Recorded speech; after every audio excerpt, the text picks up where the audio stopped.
I think that places can very much help stimulate an entrepreneurial vision. And there's sort of two sides that some of my research is looking at. One is the exit side. So I think places can be very tax-friendly toward an entrepreneurial startup that then exits. So that can really help encourage the exit environment. And actually, it is not being friendly to the entrepreneur, because they want to start the business, but actually being friendly tax-wise to the investors that help start the business when the exit turns around. So if you could define businesses that are early startup, that fit into certain brackets, when they exit, anything that helps the investors really encourages an active market. Also, the buyer. So whatever firm, if you're not IPOing, is going to buy, if they can get advantages. Because as soon as investors see that exit is out there, you can see over and over again in the data, the number of new startups increases dramatically. So they can really help on that side. The other side that you can help on is trying to make failure less of a problem. You cannot view failure as some terrible tragedy. It has to be viewed as, this is my first business, now I'll be starting my second. And if you can get that mentality through society that I am an entrepreneur, therefore I fail and I succeed, I fail and I succeed, you can really encourage innovation.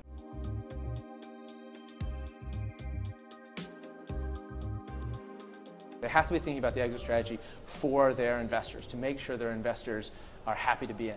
There's very few investors in the world that say, yes, I'd love to invest in your business and feel free to exit 20 years from now. People just don't have that kind of time frame. It'd be great if they did. They don't have that kind of time frame. So they need to see who is going to buy your business, why, and when. And if you can really have a compelling story for that, you'll have a much better time raising money.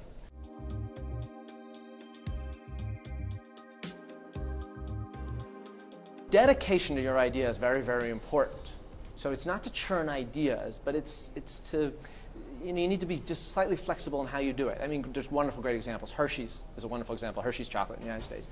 People don't necessarily know very often that he started 2 other businesses before starting Hershey's. You know what they were? They were chocolate shops. So this guy started 2 other chocolatiers, one of them lasting for 6 years before failing. And then what did he do? He started another chocolatier. And then what did he do? He started a 3rd chocolate. And Hershey's the largest chocolate firm in the world. So he had a dedication. He knew there was something there, but he was willing to fail repeatedly in his attempt to get there. So you do have to have that passion and that drive. At the same time, you need to sort of understand the side of investors. They need to exit. You need to make something that's useful somewhat soon. So trying to take your idea and, it took him a while to figure out how to make the exact right kind of chocolate shop that worked.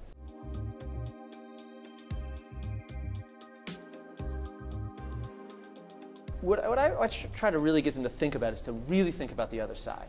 So it's not that you need your passion and you need your drive and you need all that. You need your idea that sort of unwavering conviction that the world needs what you're doing, but at the same time, sort of recognize the other side's problem.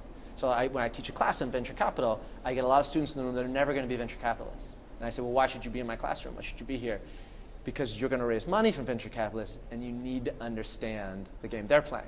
And if you can understand that game, you're just far more likely to raise money, which makes your idea work. So how do you have to speak to them? Things like, tell me about the exit, right? If you're an entrepreneur who's never thought of that, you're just scaring the heck out of your investors. So why not spend a little time thinking about it?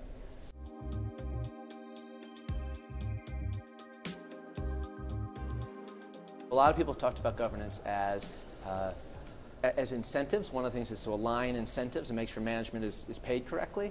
But what our work shows is you need 2 sides of that governance. Because if you align incentives, what happens when the firm gets misvalued? Well, the incentives get terribly skewed. So you need to both align incentives, which a lot of people are working on, and put a governing body in place that monitors what happens. Because that combination seems the most powerful. Great alignment of incentives, but a governing body that says, wait a minute, things have gotten awfully hot. We need to slow down. So the danger for any sort of emerging market is that it's going to go through another bubble, it's going to go through another hot time, and that is going to be the key moment when it says, we're either going to make a lot of dumb investments or we're going to make some smart moves in this moment.